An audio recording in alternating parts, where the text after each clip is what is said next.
Welcome to Jessica's Homeschool. Today we're going to be talking about the safety unit. This is a science unit from The Good and the Beautiful. I'm going to be going over a full overview on this course and giving you some awesome tips and tricks on teaching this course. Before we fully dive into this unit, I want to talk about one thing really quick. I feel like if you are going to start on any science unit with The Good and the Beautiful, this would be the first unit that you do. And it is so perfect for teaching your kids about all different forms of safety around the home that it's a good idea just to start this right off the bat. This unit is only going to take 2 months. There is only 7 to 8 lessons. Any lesson that you feel like in here that are suggested, which we'll go over here in a second. If there's any lesson in here that you feel like, I think my kids are too young for that, we don't need to discuss it right now. And there was in particular a lesson in here that we skipped, and it might surprise you on which one it is, but we will discuss that. You can actually just skip a lesson. So this will probably be, if you're gonna do all of the lessons, then you have 8 lessons total, that's 8 weeks, and just do 1 a week. And that's totally fine with this particular safety unit. Getting with The Good and the Beautiful, doing about 2 to 4 science units a year is suggested. And also another really important note is that once you've bought a science unit from The Good and the Beautiful, you won't need to buy this safety unit a second time, because you can use this again, say in 2 or 3 years from now. You're going to review a lot of the science units again. So you just pull this out, you've already put it together. And that is another thing to talk about too, is when you purchase a safety unit from The Good and the Beautiful, it's going to come, packaged up. Like here's one that I still need to put together into a binder, and it's all in plastic and it's all packaged up. And I kind of show like how to put these units together in a previous science video I did on the botany unit. So you can watch that and see how I put a whole unit together if you'd like. One more thing I want to mention before we get started. The science units are taught family style from The Good and the Beautiful. So when you buy this, you're actually teaching all of your kids together at the same time during the lesson, which I really like. So it's like you only have to buy one unit, and then you teach the kids together, and you're able to get this all done in like 15-20 minutes, maybe tops half an hour, just depends on the lesson, but that's it, and you're done with your science for the day. And you can just do it 1 time a week, or you could do it 2 times a week. It just depends on how many science units you want to try to accomplish each year. My personal goal usually is to try to nail down 3 whole three whole units a year that we get done that are science units. And they're taught family style, so it goes fairly quickly because your kids sit around together, whether you do this at the table, kitchen table, around the living room, or as far as some of these in here, you're actually going on scavenger hunts around the house, or you're doing the unit in the kitchen. So it has certain places that it's a good idea to do the unit. Or you can just sit outside if it's a nice day and you want to go outside and on a picnic, and take your safety unit and do a little teaching. That's a great idea too. So I just thought I would mention that. Okay, let's go ahead and open up. And right here it talks about how many lessons in my version of it, and it's not that old. It really isn't. It's like 2 years. Anyway, there is only seven lessons here. The newer version has 1 more lesson, and I will show it to you. So let's actually back up, because I want to show you that it has a new cover. This is the cover of what you'll get to put on your binder, and it has an additional lesson right here. So let's talk about all the lessons. Oh, and also maybe I should just show you how cheap it is. You can get it for that cost. Now this is currently as of, we're in September of 2020, and that's the price. Or you can do a print at home PDF version of it. I just like to go ahead and do this so I don't have to spend money on paper and ink and all of that. I would just rather, in my time sitting there making sure I'm printing everything out, I just rather spend $10 more, or I guess $12 more, and get the unit. So that's my take on that. But let's talk about the lessons that are in here and on this first page here. You're going to find that there's going to be unit information, supplies needed, notes about this unit, safety rules, and then here's the lessons. Lesson 1 is fire safety. Lesson 2 is water and electricity. Lesson 3, earthquakes and natural disasters. Lesson 4, God gave me a body. Lesson 5, home alone. Lesson 6, kitchen and cooking safety. Lesson 7, internet and peer pressure. And the last one that they have added is one that's lesson 8. It's called gun safety. Again, just so that you know, if there's ever a lesson that you come up to and you maybe don't want to do that right now, that's just either, you feel like I just don't want to teach that to my kids, skip it. That's how simple this is. So just skip it. Maybe they're not old enough to hear certain things like internet and peer pressure or just something that, doesn't apply. So that's always a way to look at this too. And that's actually then one less lesson that you would be teaching out of this unit. Okay, moving forward. Okay, over here, it talks about journals. Now, I'm not going to read that whole thing to you right here. Basically, it's a good idea, and I don't think I discussed this in the botany unit when I did the overview on that one, but it's a really good idea to get some more, binders. See how I have this? Guess what? Oh, I guess I have it upside down. I am so sorry. I have my kids' little science journals. They want you to put these together. Rory Science Journal, Carter Science Journal. I just printed something up really, really quick. I guess you can make have the kids do a pretty picture or something fun for their science. And then they're going to go ahead and, they can put stuff in here that they've created or they've painted or they've done stuff.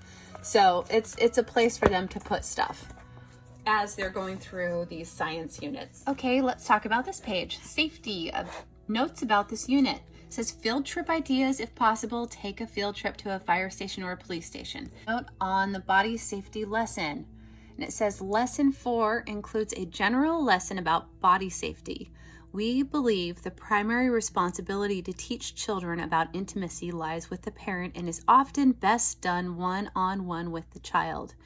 These more specific and in-depth types of conversations are not included in this lesson, but we encourage parents to have these conversations often with their children as each child is ready.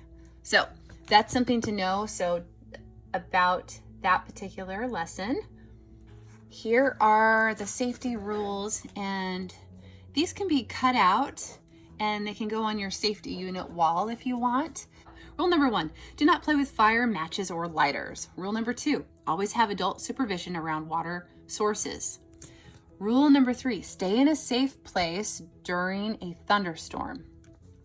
Rule number 4, if someone wants to touch or see the private areas of your body, say no. Then get away and tell a parent or a trusted adult. Rule 5, always have an adult's permission before cooking. Rule number 6, if something pops up on a device that is inappropriate or makes you feel uncomfortable, turn it off or look away. Walk away and tell your parents or a trusted adult.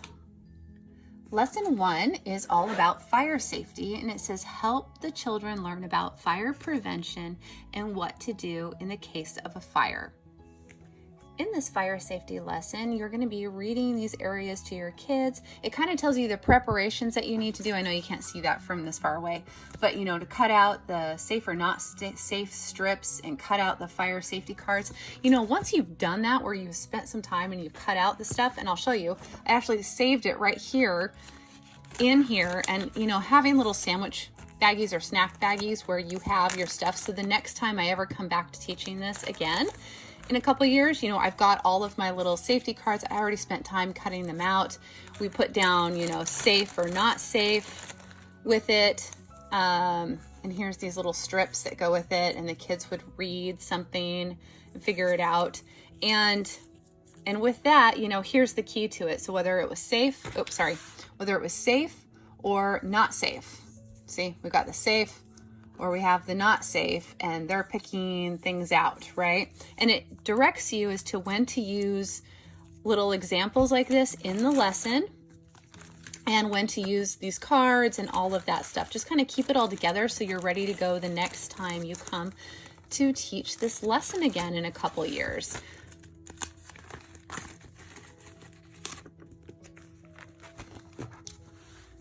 Right at the top, I do want to read this to you, and the way that they start these lessons, it's always a really, it's just a nice way to bring in the topic of what's being discussed. And right here it says, you're going to be saying this question to your kids. What are some ways that fire can bless our lives?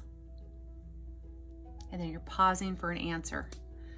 And then you're going to read, it is a resource that provides us with light and heat. With it, we can cook food, heat our homes, and even enjoy spending time with family and friends around a campfire, roasting marshmallows.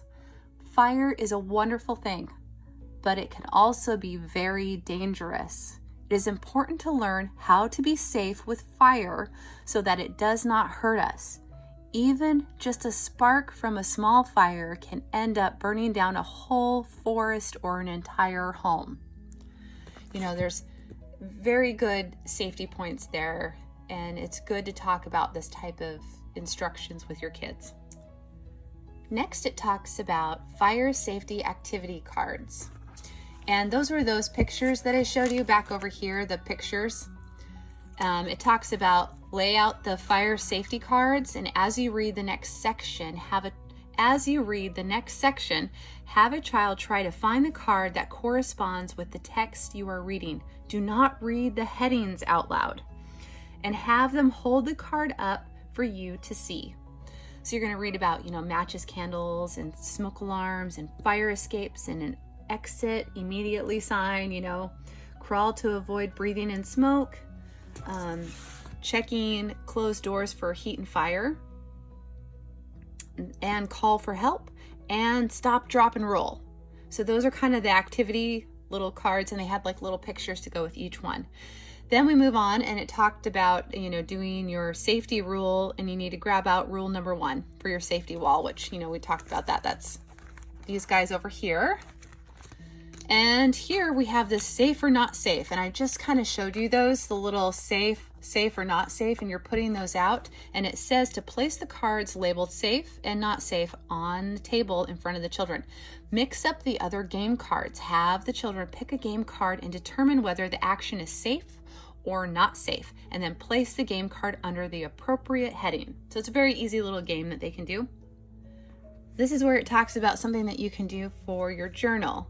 And you could be making like a basic map of your home. It's just talking about your exit plans to get out of the house and instructions. And then your family has kind of like an exit plan with that. And they could save that if they're doing it on a piece of paper and put it into their journal. We didn't actually kind of do it that way. We kind of just talked about it. We had the kids go in their rooms and talk about, we had a little fire drill. Here it says race the fire, hold a practice fire drill at your house, and talk to them about, staying on the ground. You don't want to breathe in the smoke, all of that stuff. It says, hold a practice fire drill.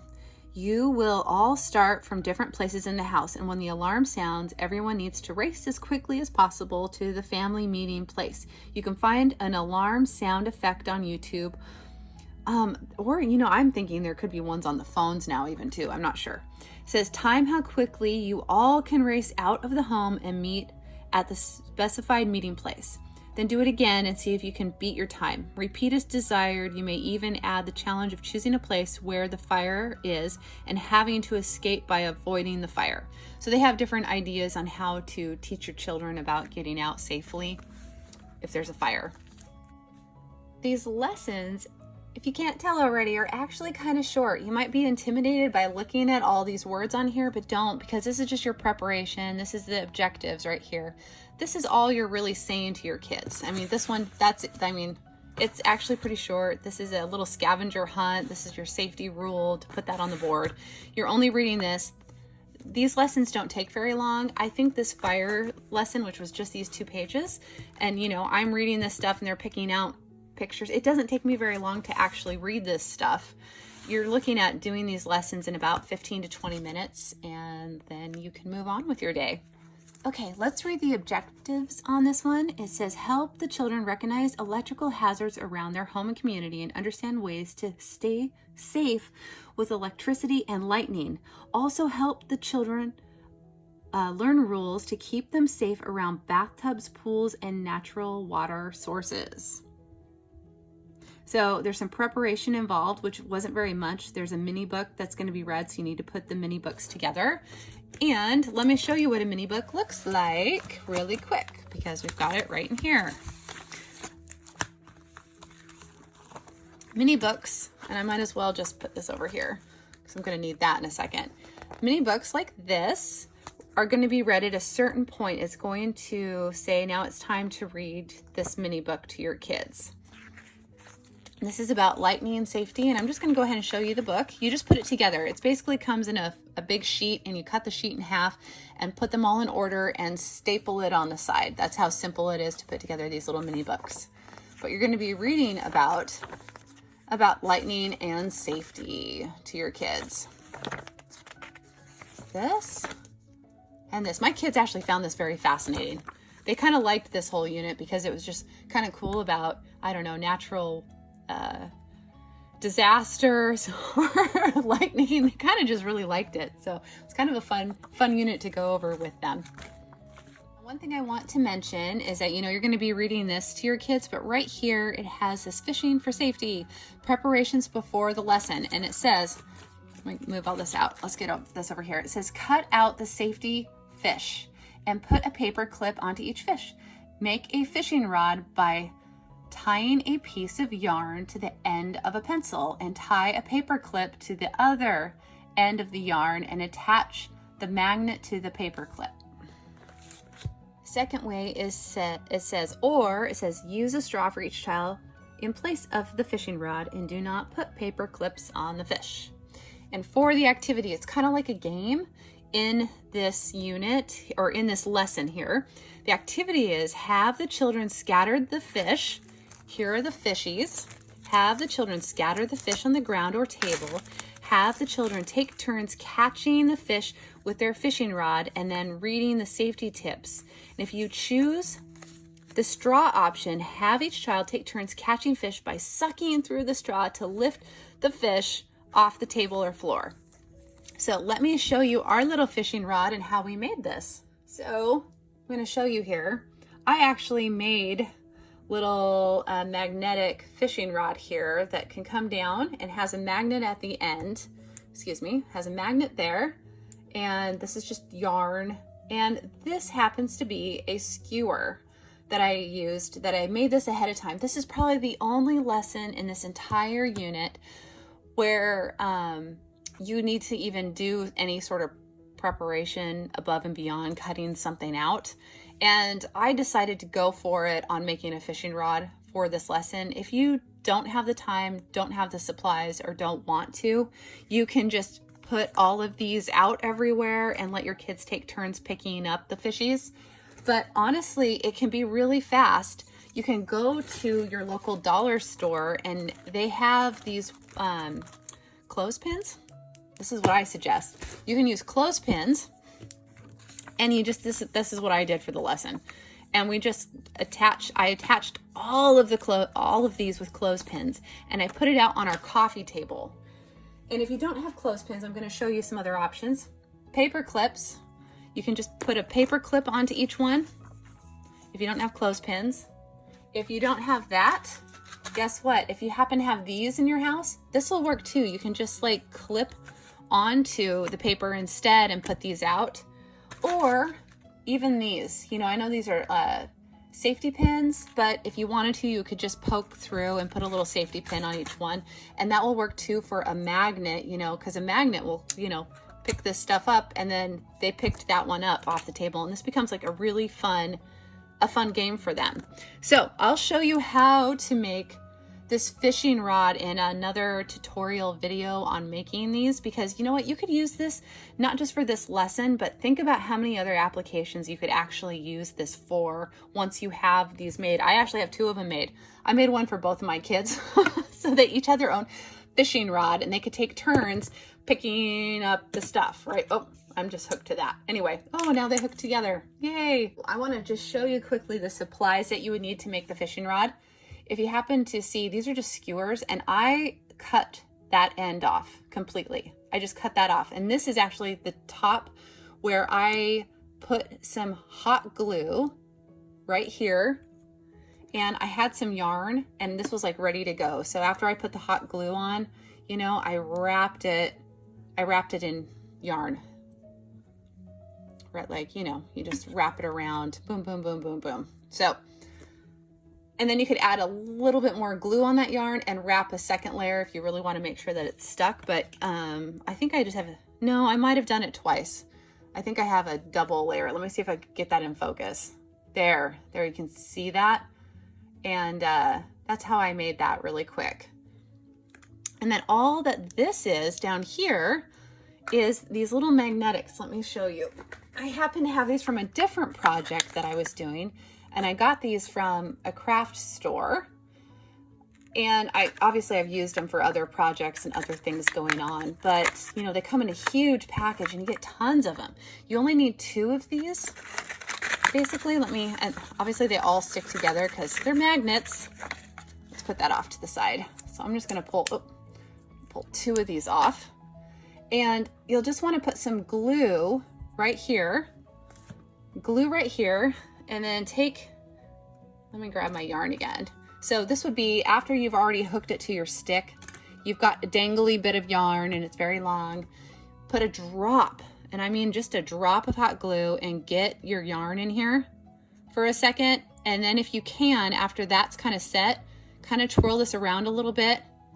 Twirl it around so there's a little bit more yarn in there. Put another little dab, and make sure that the magnetics are, you know, they're polarized right there. Make sure that they're going the same direction so it'll snap together. And it'll hold these together, and this will be ready to go. And then you've got your fishing rod. How simple is that? So you can maybe even build this on, instead of this, a pencil. If you just have a pencil at the house, and it doesn't have to be yarn. If you don't have yarn, if you happen to have like some twine or something else that could be used, totally do that too.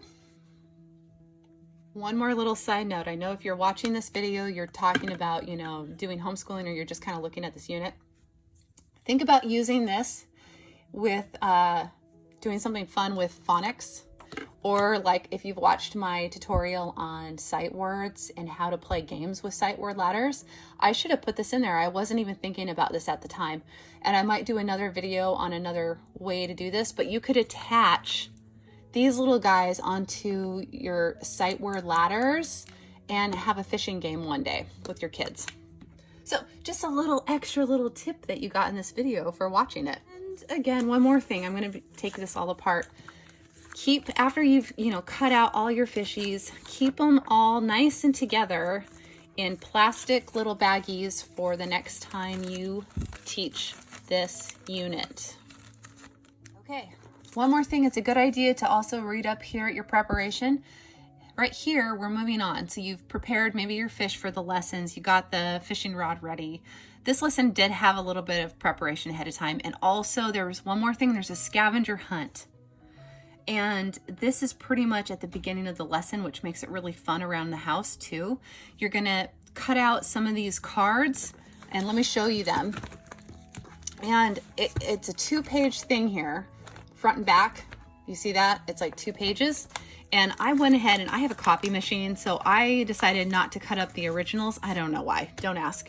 But here they are. I copied them onto a thicker cardstock. I was afraid that the kids would, I don't know, wreck it or something.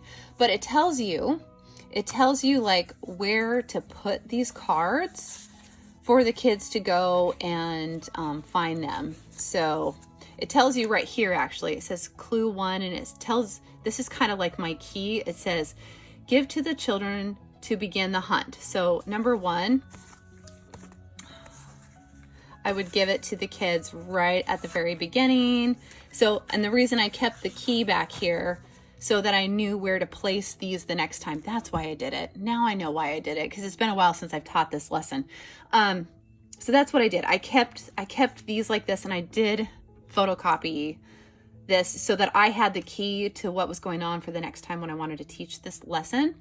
So number one is the first one you actually give to your kids, and they start out the lesson, and then they know where to run. So they're going to read this. And number two, you're going to hide it in the silverware drawer. So the second card is actually inside where you keep your silverware in your kitchen. And then the next card is near a bathroom sink. And so the way that it does this, it'll tell you, okay, clue number two, so they can go find this card, right? You come here to clean up, wash your hands and your face, brush your teeth, do your hair. This is the wash up place, right? And they're like, where do we wash? Their bathroom. So this card is sitting in the bathroom near the sink. They run up there and they get this card. And then we're taught, and each one of these there's a reason for this. The reason that this was in the silverware drawer is because it's talking about metal is a conductor. A conductor allows electricity to easily pass through it. Be sure to never stick metal forks or other objects into an outlet, right? So you don't want to have to take like a little knife and shove it in an outlet. So you're talking about things like that. This one was by the water. So when they find it next to their sink, it talks about like electricity is dangerous near water.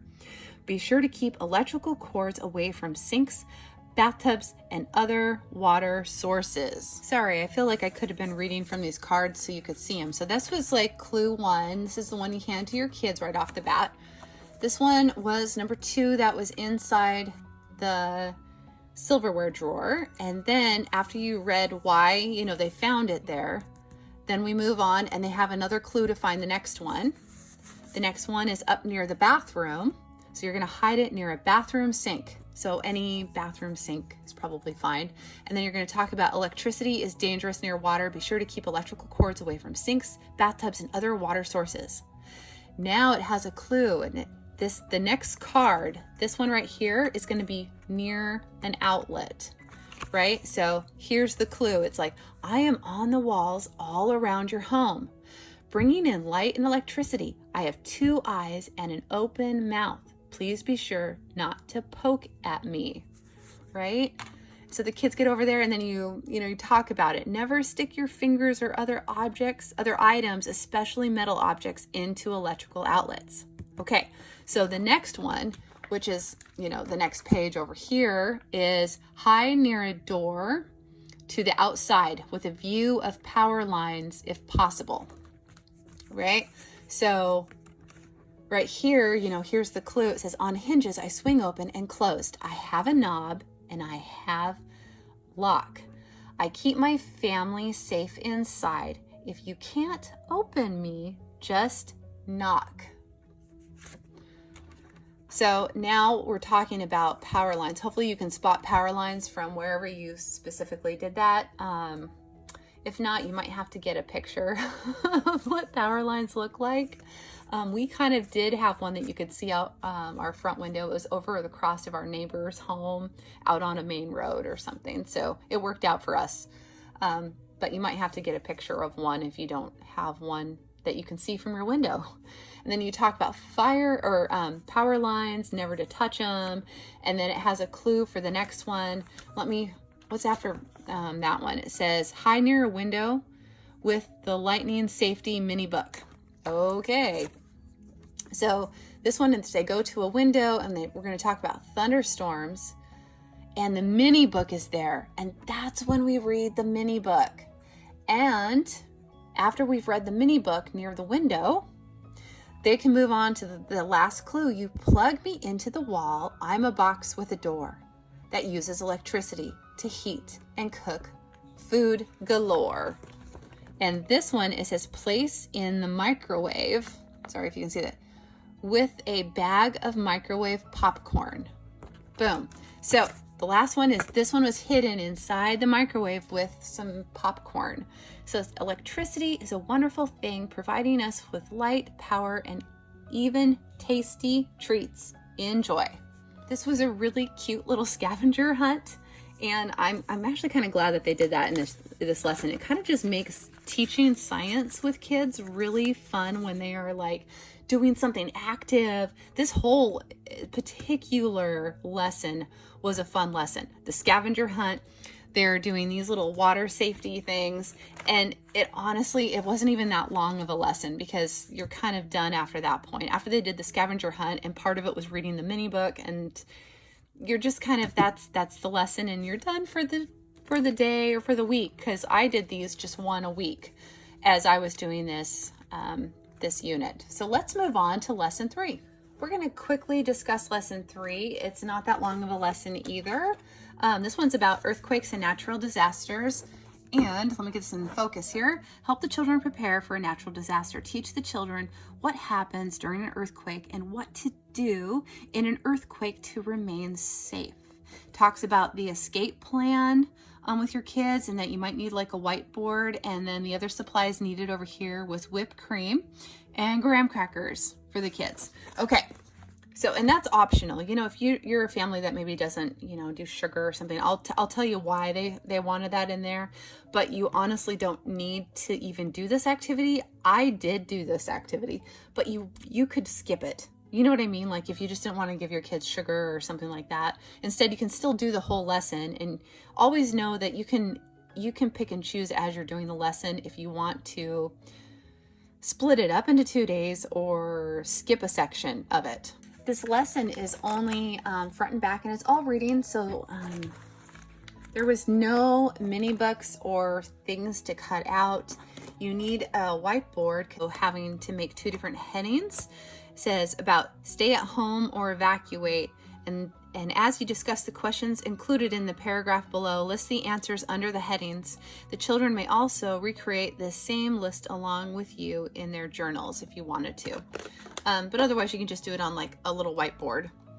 So they had that, and then you're going to read some stuff, and then the graham cracker activity is actually about fault lines with earthquakes. And so what the reason for it is they were having you put whipped cream on a plate, and then you're putting in graham crackers, and then it's gonna represent the fault lines and how when you push on the graham cracker it slides under, and it talks about that and what happens during an earthquake and stuff like that. So this is kind of an important thing to note, because a lot of people do live in earthquake areas. You may not think you live in an earthquake area, but you might be surprised that you kind of possibly do. Or this is still good to teach, because what if, you know, that you're in the future and your kids or your family and you guys move to another area that would be inside of an earthquake zone per se. But we live in the Northwest and we don't ever have earthquakes over here. I still taught this lesson because we're technically overdue on the whole West Coast over here for a massive, huge 9.0 earthquake that is supposed to rock this whole West Coast area, all along the Pacific, and it's going to have a tsunami with it. And I don't mean to scare anybody, but that, if you haven't looked into that, you should probably look at that, because that's actually a real thing.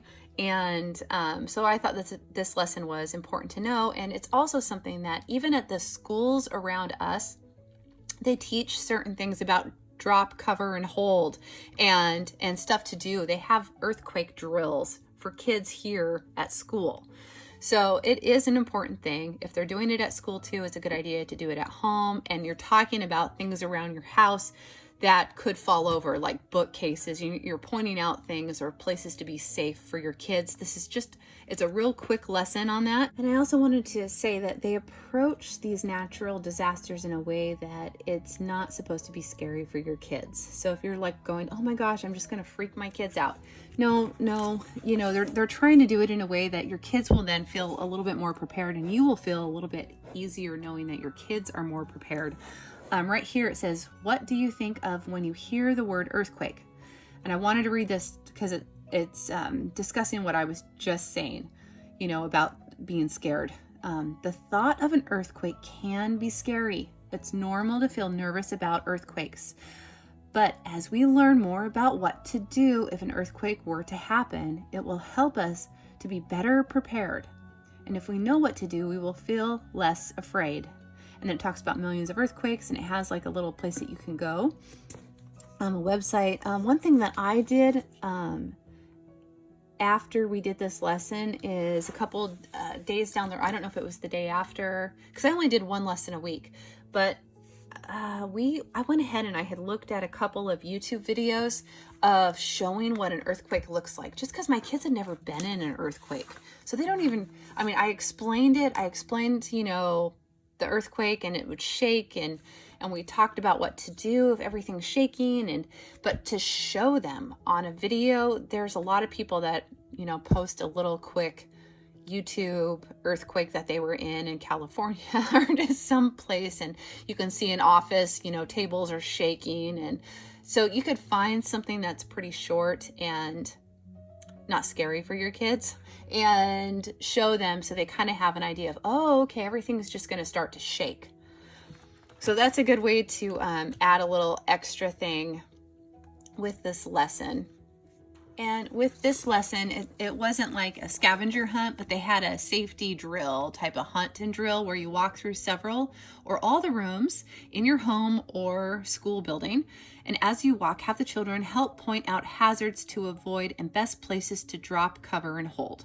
So that's a really good idea, you know, like bookshelves, windows, wall hangings, you know, pictures, tall dressers, loose items on the desks. You know, I talk to my kids about stuff in the kitchen, you know, like the cabinets and some of my glassware, things could come out, you know, just to stay, you know, away from some of that, because the ground could have broken glass on it. You know, we talked about things like that. So it's just important to know that your kids are aware and will react better during a circumstance when something like this happens.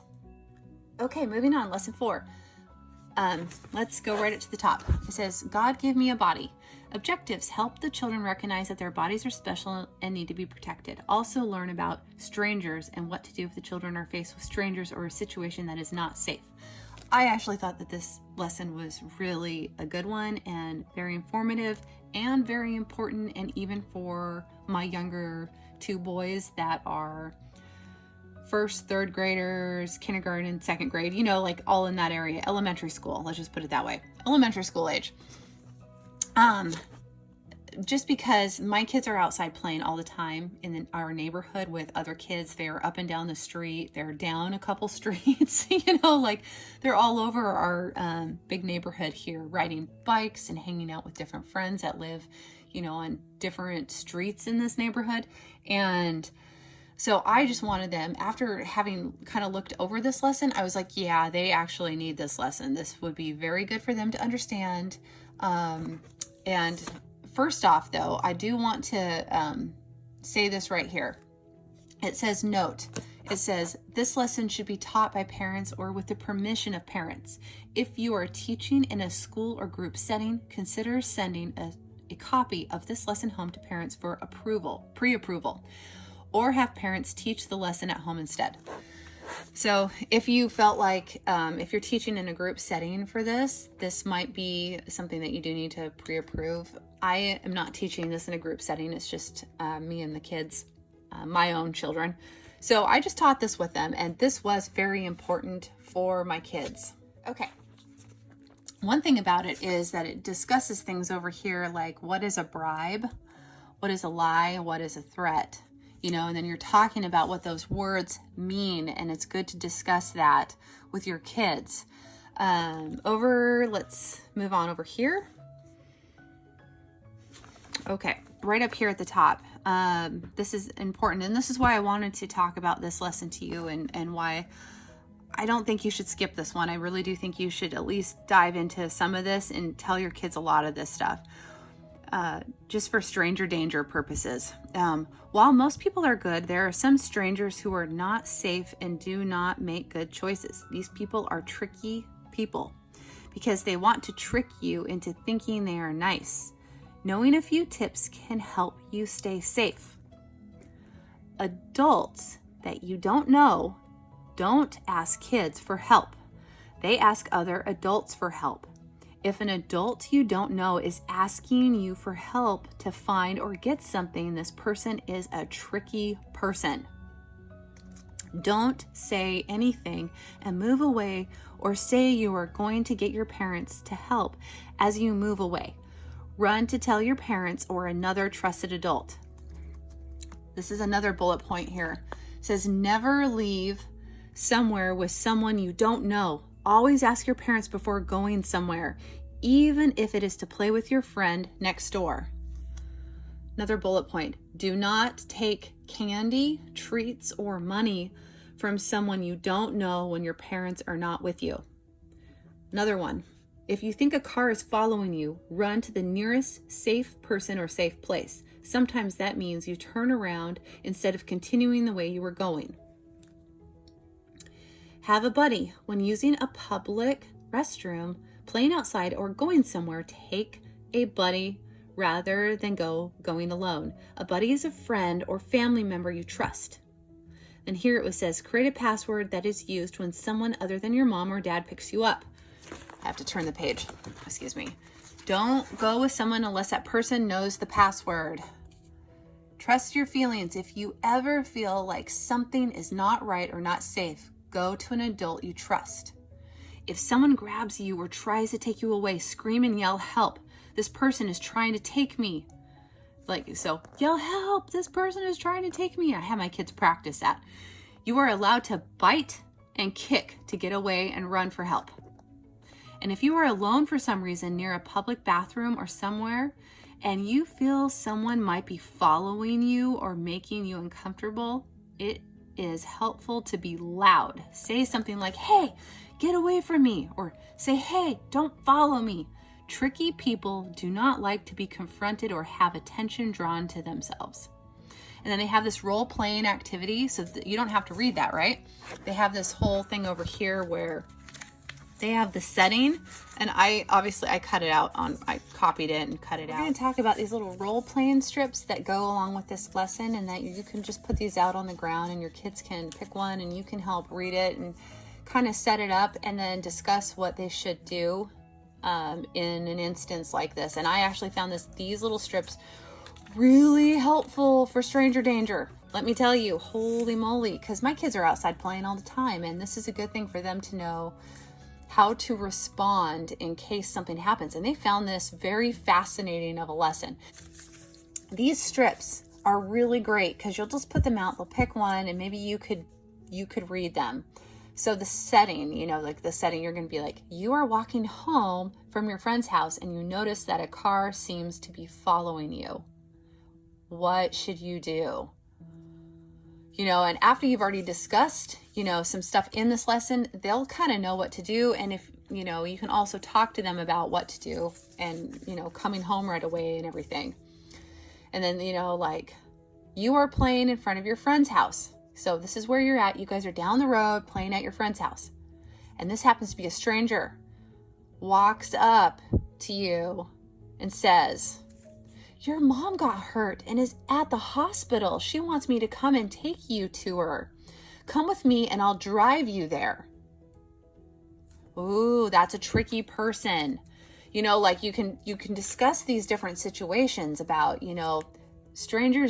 other adults don't ask kids. And if there's someone you don't know, mommy did not send them to come and get you. I am not hurt. This is probably a bad person wanting to take you. All of these little situations are so important to kind of go over with your kids that I find that this is a very, very informative and a very good lesson for your kids on what to do to stay safe. Flip the page, and as part of that lesson, there was a little mini book. It's about keeping, I'll just flip through it so you can see.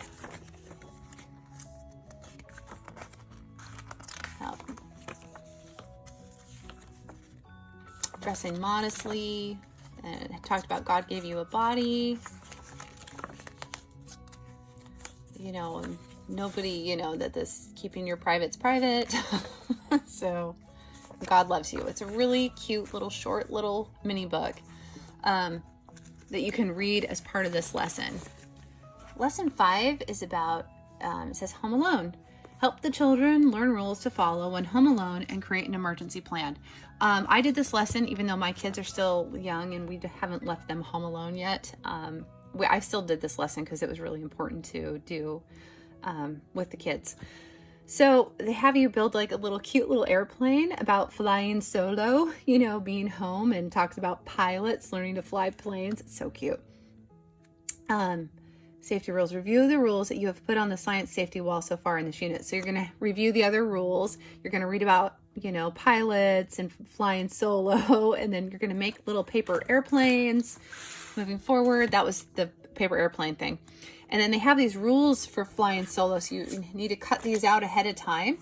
And the kids will be picking these out, and you just discuss this. That's all that paragraph is telling you to do. So lock the door and do not answer. Do not leave home without permission.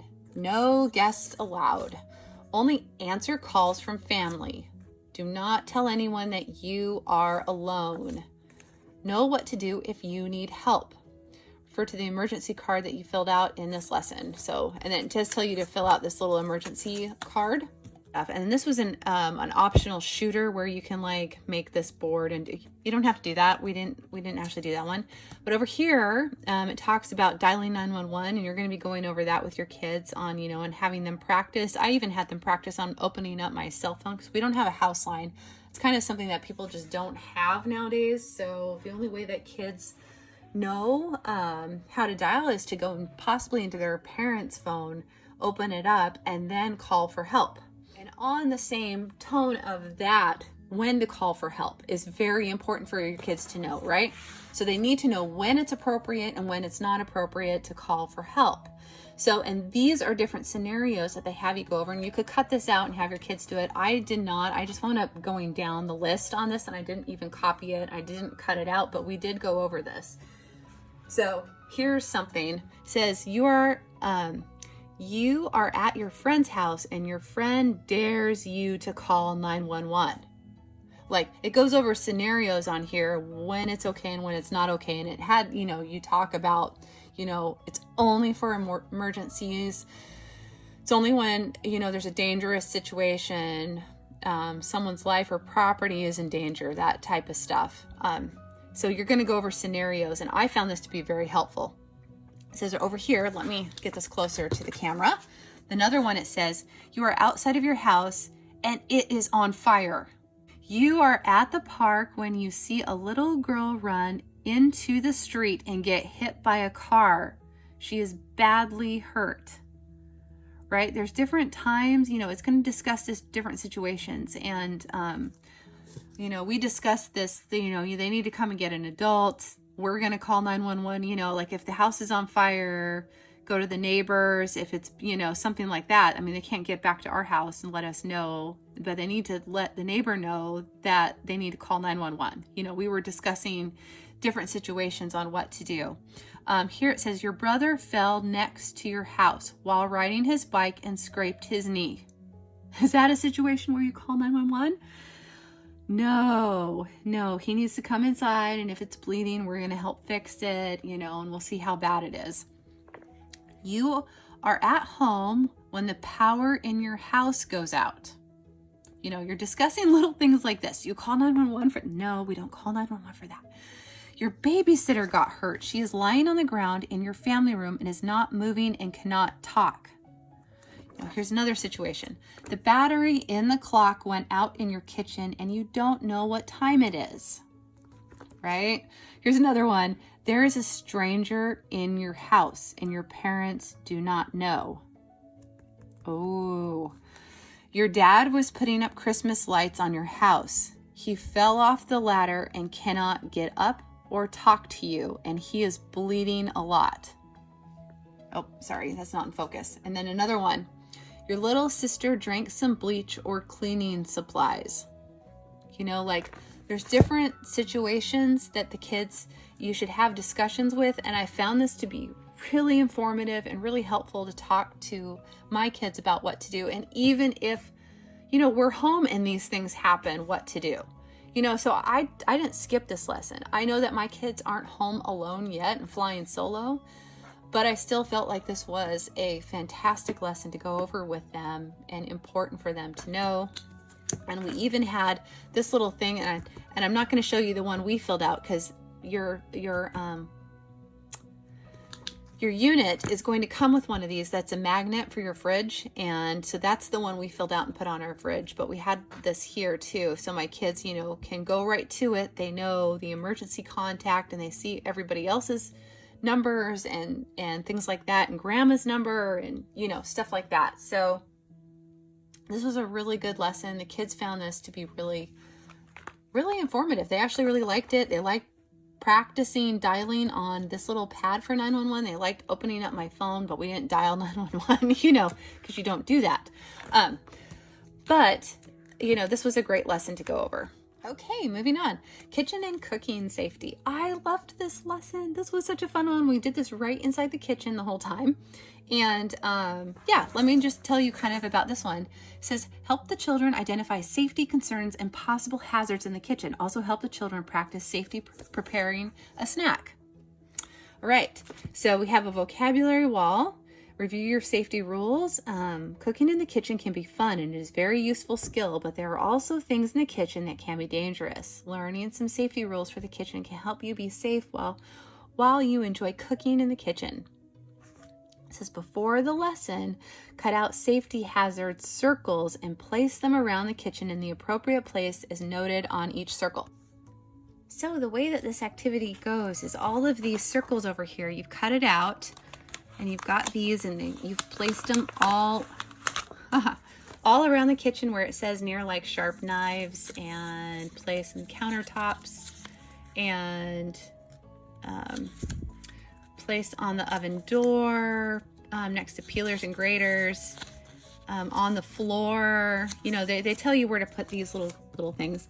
And then you have these ones all cut out about burns and fire and cuts and falls and bacteria. And it's the way that this little activity goes for this. It says, help the children identify the 5 safety concerns. There's 5 safety concerns by reading each of the safety concern slips. Place them on the table, and then explain to the children that you will be walking through the kitchen to find safety hazards. When a child finds a yellow hazard circle, read the hazard and then place it under the matching safety concern slip. So whether it's like something that, you know, they could get cut from knives. This one's, you know, knives, so it's going to go under this. We happen to have a kitchen island, so my kids were sitting at the island. It's in the kitchen. We had these out everywhere, and so when they found these around the kitchen, I went ahead and just put them where they needed to go. Like, one is a microwave, one's near the stove, one's near, you know, one was on the floor, one was on the oven, one was peelers and cheese graters. I had a cheese grater out on the counter, and I had one over there, and just stuff like that. There's not that many. But then you kind of just discuss it, and they put it into the right pile, and why that's, you know, important to be safe in the kitchen. And because this lesson was done, you know, in the kitchen, it's actually that quick of a lesson. It's a pretty short one, but it goes over all of those rules. It has this little thing says, you know, have snacks prepared, and it just has an idea for you to have snack time with your kids. Some oranges, like a salad, peanut butter and jelly nachos, or no-bake cookie recipe. Look, you even get a recipe in here, so you can kind of make some cookies with your kids. Okay, this is lesson 7. It's internet and peer pressure. And let me read this to you. It says, help the children understand internet and computer safety rules, what peer pressure is, and how to respond to dares, and the importance of making choices that please God rather than impress peers. So I did not already do this lesson yet with my kids because it wasn't a concern for us right now. When I was teaching this unit, it wasn't a concern. My kids are pretty young, and they don't get to go on the internet or do any of that stuff, and they're not really playing at friends' houses. They're playing outside. Everyone's either on bikes or they're playing with, you know, toys and Beyblades and whatever it is that they're playing with outside. So we haven't had to worry about this quite yet, so I felt like it was a lesson that I didn't need to go over with my kids. But I'll tell you right now, it looks like a good one, especially when your kids get a little bit older, and if they're using iPads or they're able to go on the internet. I definitely suggest, this is a great lesson to use if you have little ones and you're just starting. Maybe you don't need to do this lesson yet, but it has some good little activities, it looks like, where you can blow. So I haven't done it, so I haven't cut these out yet, but This is about peer pressure, saying like, no, thank you, I have to go. That's not a choice I want to make. I want to do the right thing. Let's do so-and-so instead. So in having suggestions, that your kids can change the topic from peer pressure, which is really good. And a cyber smart thing about, when kids are on the computer and it's asking little questions. You are playing a game that is approved by your parents, but then a screen pops up advertising another game that looks like a lot of fun. So it's going over different scenarios. And like another one here says, you are allowed to use social media for 20 minutes. Your 20 minutes is up, but your mom is busy in the kitchen. What should you do? Probably, what's the right thing to do? You're discussing things like that. Watch your time, know before you go, nice comments, is a website or a game approved by your parents, home address, name, and phone number, tell a parent or a trusted adult. Think before you click. There's a little think thing there before you click. So it looks like a really, really great lesson to do with your kids, especially if ones that are a little bit older, and about peer pressure. And I'm definitely going to be doing this with my kids in the next, maybe like in a year or two, when we come back to doing the safety unit again. And then lesson 8, which I will show you on my iPad here, because I don't happen to have it. It's not in my unit because this is an older version and they just updated it. So they added one more lesson and it has to do with gun safety. It says objectives to help children understand the importance of gun safety rules and what they should do if they come in contact with a firearm. No matter what your stance is on gun ownership and regardless of whether or not you have a gun in your home, it's important to teach all children about gun safety. It says to print a copy of the gun safety pages for your child, and you'll need like scissors and glue and crayons and pencils. So, okay, and they have this little chart here for gun safety that you can go through and teach with your kids. Okay. Then I also want to discuss, this is at the back of my little thing here, but we actually use this. Let me show you what's going on here. So when you're purchasing this, over here where it says recommended read aloud, I'm going to click on that. Right here you see this little safety book, and it's a recommended read aloud. It says this unit includes one optional read aloud storybook that may be read to the children at any point, but best complements lesson 4, which God gave me a body. The lessons include all of the information necessary for the children to learn and understand the unit concept.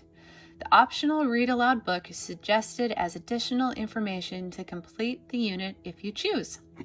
So mine came with this, and we did use this on lesson 4, which if you remember back about stranger danger, and I was talking about that. Let me flip back. Oh yeah, here we are. The stranger ones where we did the role playing and all of that stuff. This was a really good little book about, going to friends' houses and just different things like situations that might pop up, and what's okay at the doctor's and, and what might be a red flag. And so you can look through this first if you want to and figure out if you want to do it that day with that lesson, which is lesson 4. Or if you want to wait to do this, later on during the unit or afterwards. So that's up to you on when you want to possibly read this book, or if you feel like your kids are still maybe a little too little to understand the concepts and that you just want to wait a couple of years. That's, optional too. But you still have the book, and keep it in with this, in the back of your binder here, so that you've got it ready to go when you are ready to read this book to your kids. I'll put a link below down in the description to where you can get this safety unit, and also other videos that I referenced during this overview. I will put a link below for those as well. Thank you so much for watching this tutorial. I hope you found it extremely helpful. Please don't forget to subscribe to the channel so that you don't miss another important homeschooling video. Thanks for watching.